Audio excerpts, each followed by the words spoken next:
Hi friends, welcome back to my YouTube channel online Dubey classes में आप सभी का स्वागत है। आज मैं आप लोगों के लिए फिर से टॉप 20 साइंस के क्वेश्चन लेके आया हूं, जो कि मैंने आपसे बोला है कि पर डे मैं अपडेट देता रहूंगा इसकी। तो इसके लिए यदि आप न्यू यूजर्स हैं तो हमारे चैनल को सब्सक्राइब करिए, बेल आइकन करिएगा, ताकि जो आपको per day top 20 question science के मिल रहे हैं, रेलवे एनटीपीसी हो या किसी भी एग्ज़ाम के लिए हो, तो ये क्वेश्चन आपके लिए बेहद इंपॉर्टेंट क्वेश्चन है। मैं आप लोगों को बता दूँ कि अब जो साइंस का क्वेश्चन आपका हर एग्ज़ाम में आने लगा है। ऐसा कोई एग्ज़ाम नहीं है जिसमें साइंस का क्वेश्चन नहीं पूछा जाता है। तो चलिए, इसी से आपकी ये पर डे अपडेट आपको मिलती रहे, तो इसके लिए आपको क्या करना है, हमारे चैनल को सब्सक्राइब करना है, बेल आइकन करना है। चलिए, ये स्टार्ट करने से पहले मैं आप लोगों को बता दूं कि आज कुछ क्वेश्चन है आपका, इसमें एक दो सवाल भी मैंने रखा हुआ है साइंस का। ठीक है ना। तो आप लोगों को क्या करना है, मेरे वीडियो को इसको पूरा देखना है, ताकि जो क्वेश्चन आपको सवाल वगैरह भी जो सम्स मैंने इसमें रखे हैं वो आप लोगों को पूरा डिटेल से मिल जाए। बाकी मैं आपको बोल ही चुका हूँ कि जो भी क्वेश्चन मैं आपको बताऊँगा सारे डिटेल से बताऊँगा, तो पूरी डिटेल्स आप लोग देखिएगा। आज का जो पहला क्वेश्चन है, चलिए स्टार्ट करते हैं। पहला क्वेश्चन आपसे क्या कहता है। चलिए फ्रेंड्स, तो आज का पहला क्वेश्चन है, निम्नलिखित में से किस में ऋणात्मक आवेश होता है। दोस्तों, आप लोगों को ये बताना है कि निम्न में से आपको ये बताना है कि किस में आपका नेगेटिव चार्ज होता है। तो क्या एक्स रेज, अल्फा किरण, बीटा किरण या गामा किरण। तो दोस्तों, आप लोगों को बता दूं कि जब आपका परमाणु का विघटन होता है, चलिए आपको दिखाई देता हूँ कि जब आपका परमाणु का विघटन होता है तो क्या क्या निकलता है आपका। देखिएगा तो कि जो आपको दिखा रहा हूँ मैं, देखिएगा आप लोग कि परमाणु का जब विघटन होता है तो उसमें आपका अल्फा रेज, बीटा गेज और गामा रेज निकलती है, और इसमें आपका एक्स रेज भी निकलता है। तो परमाणु का जब विघटन होता है तो अल्फा, बीटा, गामा और एक्स रेज आपकी निकलती है। चलिए, इसमें आपको और बता दूँ, आपका देखें आप लिखा हुआ है कि जो आपका आवेश होता है तो अल्फा जो रेज होती है उसके ऊपर पॉजिटिव चार्ज होता है, जो बीटा होती है उसके ऊपर आपका निगेटिव चार्ज होता है, आप लोग देख ही रहे होंगे।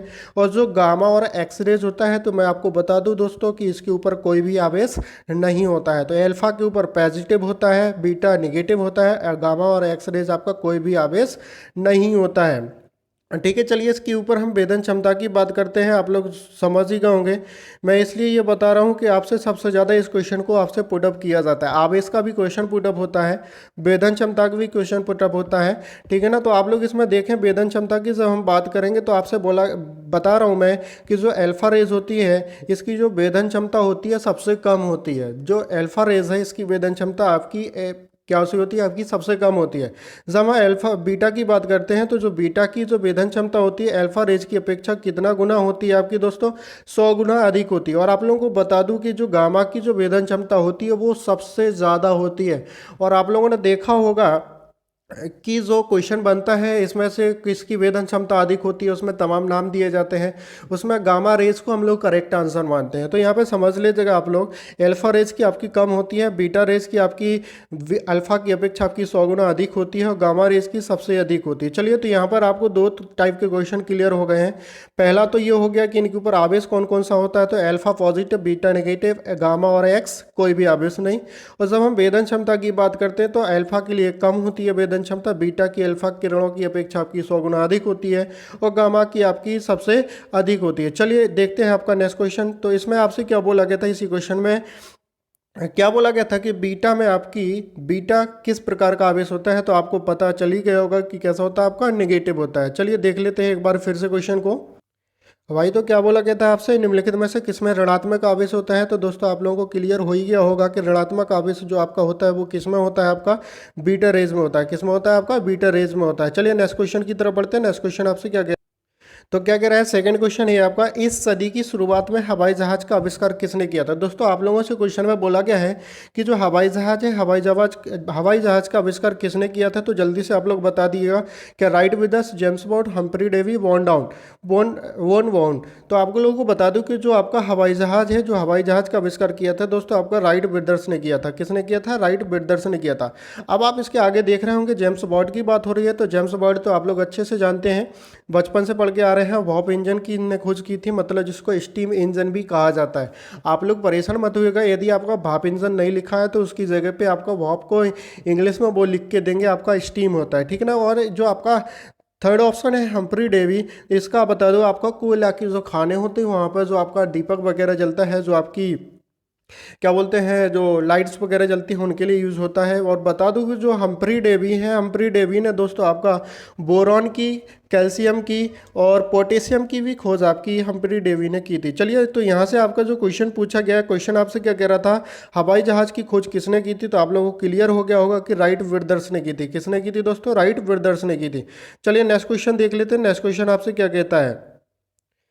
चलिए, क्वेश्चन स्टार्ट पेन करने से पहले मैं आप लोग इस टॉपिक पर थोड़ी सी चर्चा कर लेते हैं। आप लोग देख रहे हैं कि इसमें ये कण की जो गति होती है, या जो कण आपका गति करता है, तो आपका किस तरीके से गति करता है, सुरंग और गर्त के रूप में गति करता है। जो आप लोग देख रहे होंगे इसमें दोस्तों कि जो ऊपर का भाग है ये आपका उठा हुआ हिस्सा जो होता है आपका सुरंग कहलाता है, और जो आपका निचला हिस्सा है ये आपका गर्त कहलाता है। तो आपको बता दूं, ये आप लोगों ने बचपन में या हाई स्कूल लेवल में आपने एक चीज़ पढ़ी होगी, पेंडुलम की कंडीशन की। जब हम बात करते हैं तो पेंडुलम आपका क्या होता है, इस तरीके से आपका होता है, नीचे आपका लटका रहता है।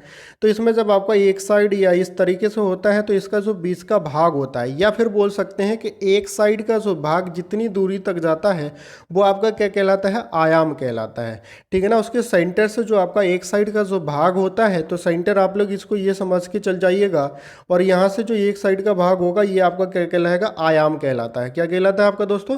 आयाम कहलाता है। अब यहाँ पर मैं आपको बता दूं कि आप जो यहाँ पर डायग्राम में देख रहे हैं कि डायग्राम में आपका एक सुरंग है यहाँ से यहाँ तक का, एक सुरंग यहाँ पर है, एक सुरंग यहाँ पर है। तो आपको बता दूं कि ये जो बीच का भाग होता है यहाँ से यहाँ तक का, ये आपका कहलाता है तरंग दैर्ध्य, जिसको हम लोग लैम्डा से प्रदर्शित करते हैं। मतलब कहने का है, या तो हम सुरंग से सुरंग की बात करेंगे या फिर हम गर्त से गर्त की बात करेंगे फ्रेंड्स। ठीक है ना। तो यहाँ पर आप लोगों को दिखाई दे रहा होगा कि हम सुरंग से सुरंग कहें तो भी अब आपका तरंग दैर्ध्य होगा, और गर्त से गर्त की बात करें तो भी वो आपका क्या होगा, तरंग दैर्ध्य होगा। चलिए, मैंने ये क्यों बताया है, तो चलिए आज का क्वेश्चन, इसका जो नेक्स्ट क्वेश्चन है उसको देख लेते हैं। वो आपसे क्या, चलिए, तो ये सब मैंने क्यों बताया था, क्योंकि आपसे जो ये वाला क्वेश्चन है वही पूछा गया। आप देखें इसमें लिखा हुआ है कि दो उत्तरोत्तर सुरंग और दो उत्तरोत्तर गर्त के बीच की दूरी को क्या कहते हैं। अब यार मैंने आपको डायग्राम से ही क्लियर कर दिया कि दो उत्तरोत्तर सुरंग और दो उत्तरोत्तर गर्त के बीच की दूरी को हम लोग क्या बोलते हैं दोस्तों, तरंग दैर्ध्य कहा जाता है। तो क्लियर हो गया आपका कि जो आपका दो दो गर्त बोला जाए या दो सुरंग बोला जाए, कि दोनों के बीच की जो दूरी होती है उसको हम लोग क्या बोलते हैं दोस्तों, तरंग दैर्ध्य कहते हैं। क्या कहते हैं? तरंग दैर्ध्य कहते हैं।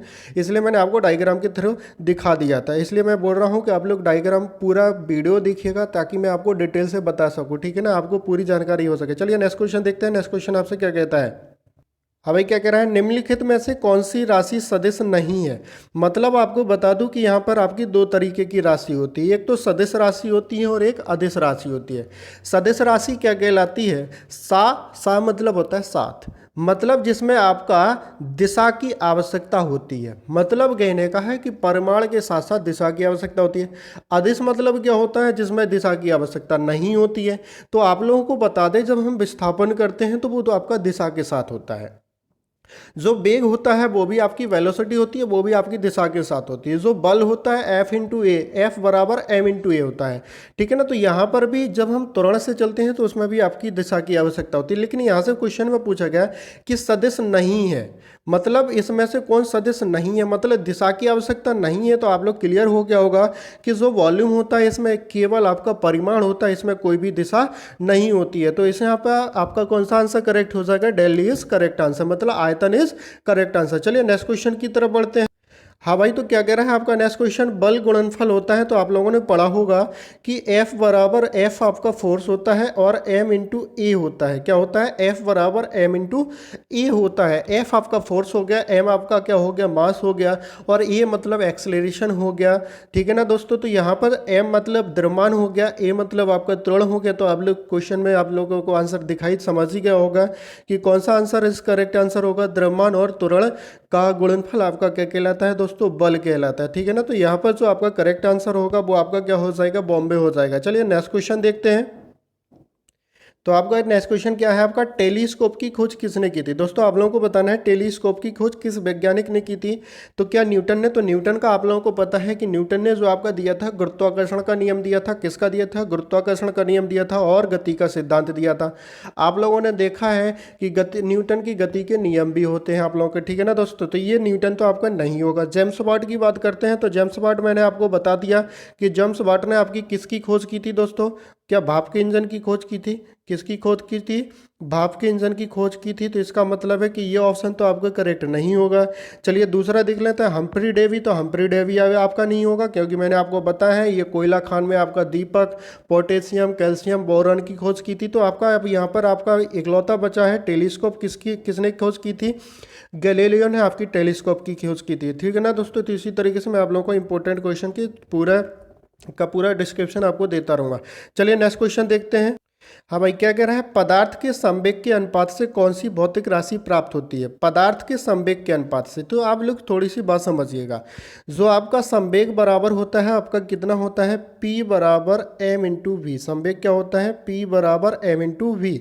यदि हम जो आपका संवेग है, मोमेंटम है, यदि हम इसमें v से डिवाइड करते हैं या v का भाग दे देते हैं, तो आप लोग समझ ही गए होंगे कि आप लोगों को किसकी वैल्यू मिल जाएगी? आपकी द्रव्यमान की मिल जाएगी। क्योंकि जो p है वो आपका संवेग है, m आपका क्या है? वो आपका द्रव्यमान है, और v क्या है? आपकी वेलोसिटी है। तो वही क्वेश्चन में बोला गया है कि पदार्थ के संवेग के अनुपात से, मतलब संवेग के अनुपात से। तो किसका अनुपात करेंगे? वेलोसिटी का करेंगे। तो यहाँ पर जो हमें वैल्यू मिलेगी वो आपकी क्या मिल जाएगी? द्रव्यमान मिल जाएगी दोस्तों। ठीक है ना। तो यहाँ पर जो आपका आंसर होगा, कौन सी भौतिक राशि मिलेगी? वो द्रव्यमान मिलेगी।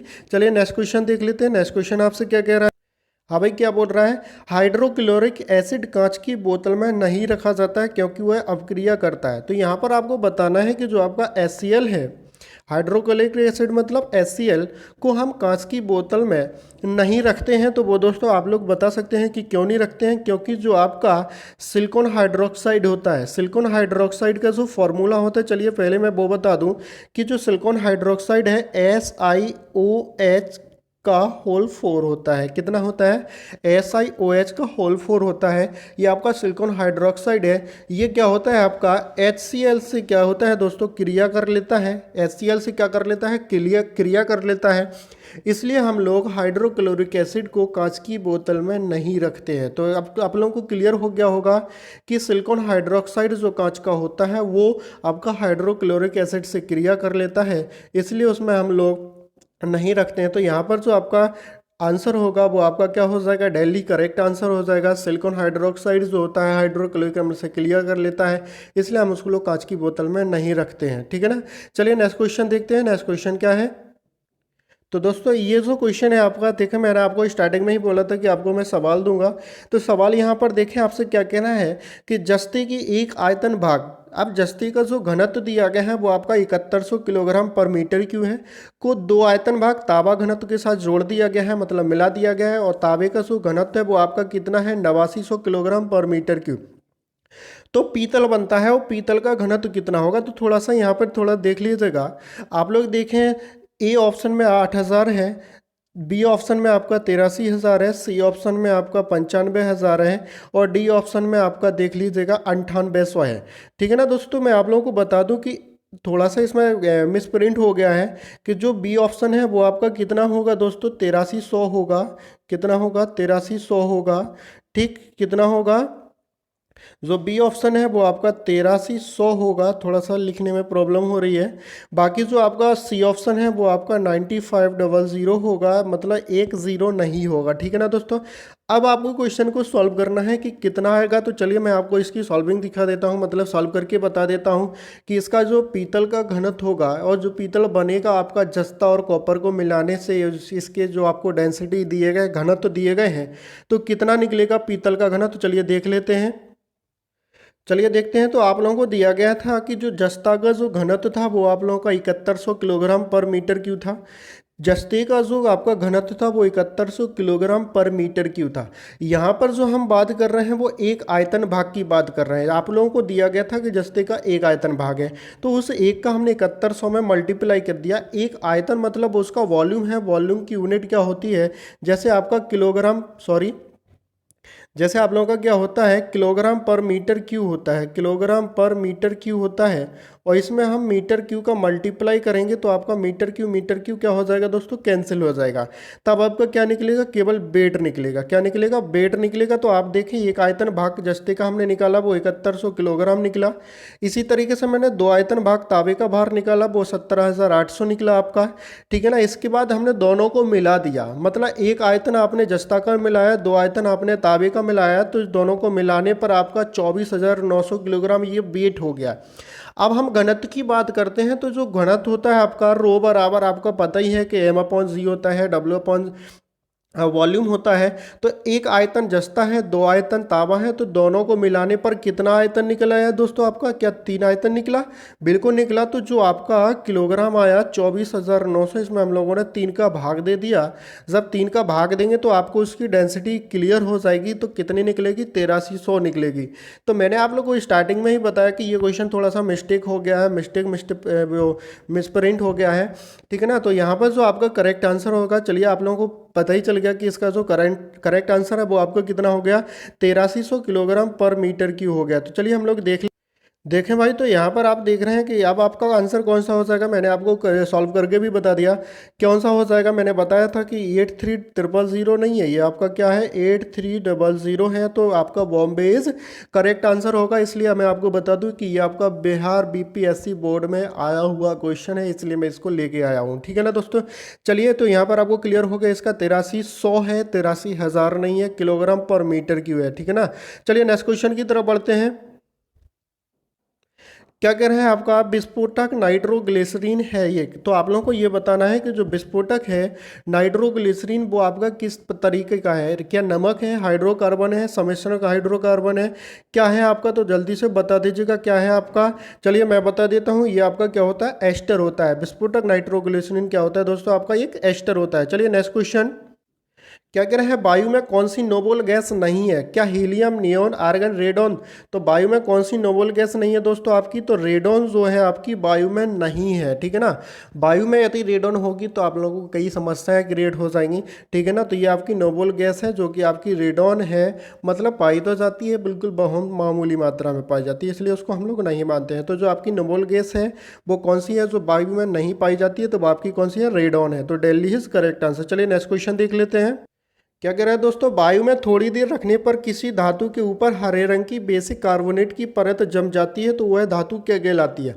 मतलब वायु में थोड़ी देर रखने पर किसी धातु के ऊपर हरे रंग की यदि हरा रंग आ जाए तो समझ लीजिएगा वहां पर कॉपर आपका हो गया, ठीक है ना। तो वायु में थोड़ी देर रखने पर किसी धातु के ऊपर हरे रंग की बेसिक कार्बोनेट की परत, ठीक है ना। तो किसकी परत जम रही है दोस्तों? बेसिक कार्बोनेट की परत जम रही है। तो वो आपका किस तरीके की धातु होगी? वो आपकी किस तरीके होगी? कॉपर होगी। चांदी, निकल, जस्ता, आप लोग चांदी का वाइट होता है, इस तरीके से आप लोग हर कलर से परिचित होंगे। तो यहाँ पर जो आपका तांबा होगा वो आपकी बेसिक कार्बोनेट की परत होती है और किस रंग की होती है दोस्तों? हरे रंग की होती है। चलिए नेक्स्ट क्वेश्चन आपसे क्या क्या बोल रहा है? क्या बोला है? अल्कोहलिक खमीर का आखिरी उत्पाद क्या है?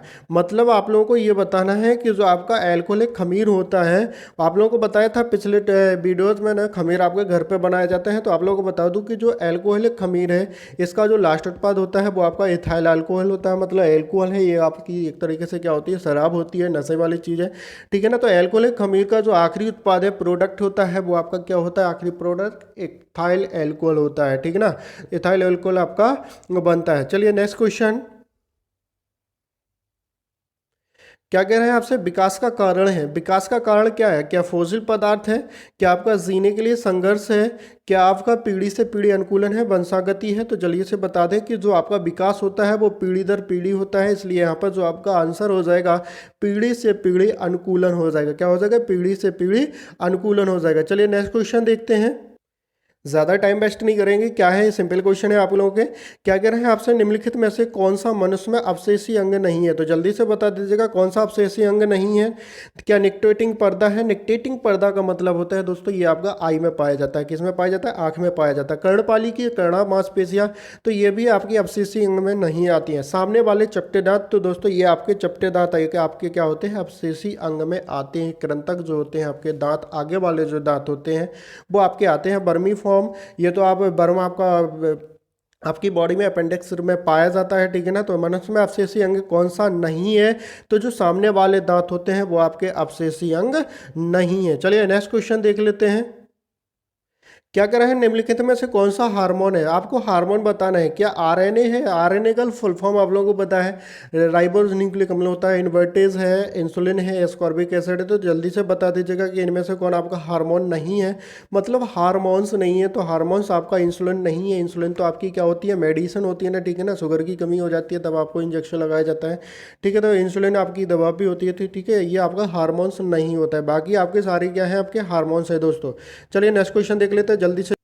चलिए क्या कह रहा है, निम्नलिखित में से कौन सा विटामिन खून के जमने में सहायक होता है। तो दोस्तों जल्दी से बता दीजिएगा कौन सा विटामिन खून के जमने में सहायक होता है। वो है आपका विटामिन ए, आपका सॉरी विटामिन के। क्या है आपका, विटामिन के है। विटामिन ए आपका रतौंधी होता है। विटामिन सी स्कर्वी होता है। विटामिन ई तो आप लोग जानते ही होंगे, प्रजनन क्षमता वाला कंडीशन होती है। तो यहाँ पर जो आपका विटामिन खून के जमने में सहायक होता है, आवश्यक होता है, तो यदि आपके पास विटामिन के की मात्रा कम है तो आपका खून का थक्का नहीं जमेगा, अर्थात विटामिन के की पर्याप्त मात्रा होनी चाहिए, जिससे आपका खून क्या हो जाता है, आपका जमने में सहायक होता है। चलिए नेक्स्ट क्वेश्चन देखते हैं। नेक्स्ट क्वेश्चन आपसे क्या कहता है, ये छोटे छोटा क्वेश्चन है, ज़्यादा परेशान मत होइएगा। क्या कह रहे हैं आपसे, क्लोरोफिल में कौन सी धातु का आयन पाया जाता है। तो ये तो आपका बच्चे बच्चे जानते हैं, आप लोगों ने प्रकाश संश्लेषण की क्रिया पढ़ी होगी। क्लोरोफिल के कारण जो आपकी पत्तियां होती हैं वो आपकी हरी होती हैं, इसलिए क्लोरोफिल में कौन सा एक पाया जाता है, आप लोगों को अच्छे से पता है कौन सा पाया जाता है भाई। क्या लोहा, लोहा के कारण आपको रेड कलर मिलता है। तो आपका यहाँ पर जो मैग्नीशियम है, मैग्नीशियम से आपको क्या होता है, क्लोरोफिल मिलता है। क्लोरोफिल जो धातु होती, मतलब क्लोरोफिल में आपका मैग्नीशियम पाया जाता है। मैग्नीशियम के कारण जो पत्ती होती है आपकी हरी होती है दोस्तों, ठीक है ना। चलिए नेक्स्ट क्वेश्चन पढ़ते हैं। नेक्स्ट क्वेश्चन आपसे क्या बोल रहा है, क्या कह रहे हैं आपसे, शुष्क बर्फ क्या होती है। तो आप लोगों को बता दें, शुष्क बर्फ का जो फॉर्मूला होता है CO2 होता है, और कैसा होता है, ठोस कंडीशन पे होता है। तो इस शुष्क बर्फ किसे कहते हैं, ठोस बर्फ को ठोस कार्बन डाइऑक्साइड, ठोस अमोनिया, ठोस सल्फर डाइऑक्साइड। तो जो आपकी मैंने बताई है कार्बन डाइऑक्साइड होती है, लेकिन वो आपकी किस कंडीशन पे होती है, कि ठोस होती है, गैस के रूप में नहीं होगी दोस्तों, ठीक है ना। तो शुष्क बर्फ क्या होता है, आपका ठोस कार्बन डाइऑक्साइड होती है, जिसको हम लोग क्या बोलते हैं, शुष्क बर्फ कहा जाता है, ठीक है। चलिए क्या कह रहा है, जस्ते को एक बर्तन पर विद्युत लेपन की विधि में, जस्ते को एक बर्तन पर विद्युत लेपन की विधि में भाई क्या क्या बनाया जा सकता है, बर्तन को ऋण ध्रुव बनाया जा सकता है। मतलब यदि जस्ते का एक बर्तन है, उसके हमने विद्युत लेपन कर दिया तो वो क्या होगा, किस तरीके का आवेश होगा, या किस तरीके नेगेटिव पॉजिटिव होगा, क्या होगा। तो चलिए देख लेते हैं। क्या बर्तन को ऋण ध्रुव बनाया जा सकता है, शुद्ध जस्ते को धन ध्रुव बनाया जा सकता है।